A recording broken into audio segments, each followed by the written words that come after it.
Enfant, vous avez peut-être réalisé vos propres films en dessinant de petits personnages sur les pages d'un calepin que vous avez ensuite rapidement feuilletés pour les faire bouger. C'est le principe de base des dessins animés d'aujourd'hui. Mais il n'y a pas que cela. D'abord, il faut une histoire. C'est le travail des scénaristes, inventeurs de gags et dessinateurs de Walt Disney. Après de nombreux essais, plusieurs centaines d'esquisses illustrent les moments importants de chaque histoire. La suite se passe dans la salle de conférence où les esquisses sont examinées par Walt Disney et ses très exigeants directeurs artistiques. Aucun film, qu'il soit long ou court, n'entre en production sans l'accord personnel de Walt. Puis, un directeur peaufine le script et les dialogues pour obtenir la version finale.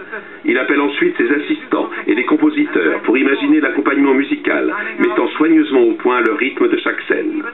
Il exécute même chaque mouvement de l'action pour que ses collaborateurs puissent visualiser le résultat à l'écran. Puis il met ses brillants animateurs au travail, ces artistes talentueux qui dessinent chaque mouvement dans le moindre détail, comme vous le verrez ensuite au cinéma. Chaque planche à dessin est éclairée par en dessous. À travers le papier, l'animateur examine le dessin qu'il vient de terminer et dessine le suivant en respectant parfaitement le mouvement du personnage. Cet animateur futé utilise un miroir pour capter une expression délicate à rendre comme celle-ci.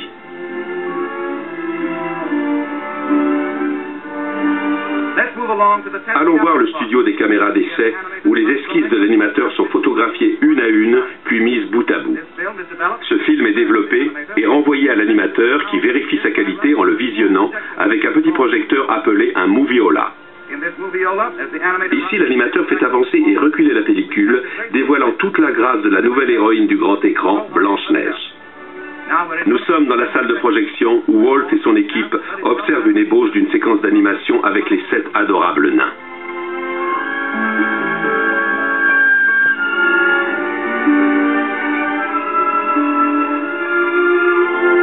Une fois approuvés, les milliers de dessins au crayon passent au studio de dessin à l'encre.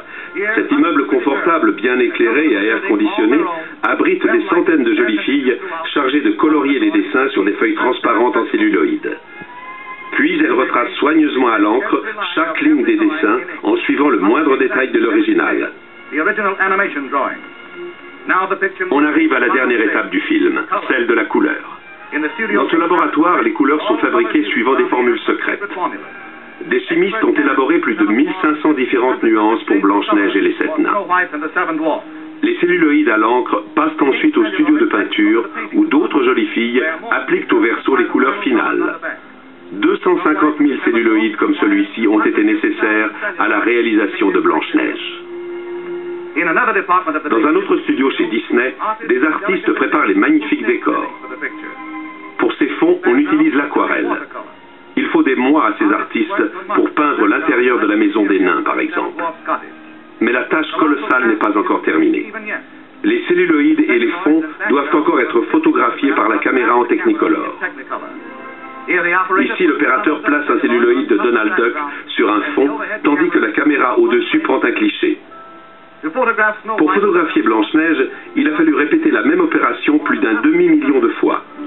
Ensuite, le film passe entre les mains des techniciens pour enregistrer les effets sonores.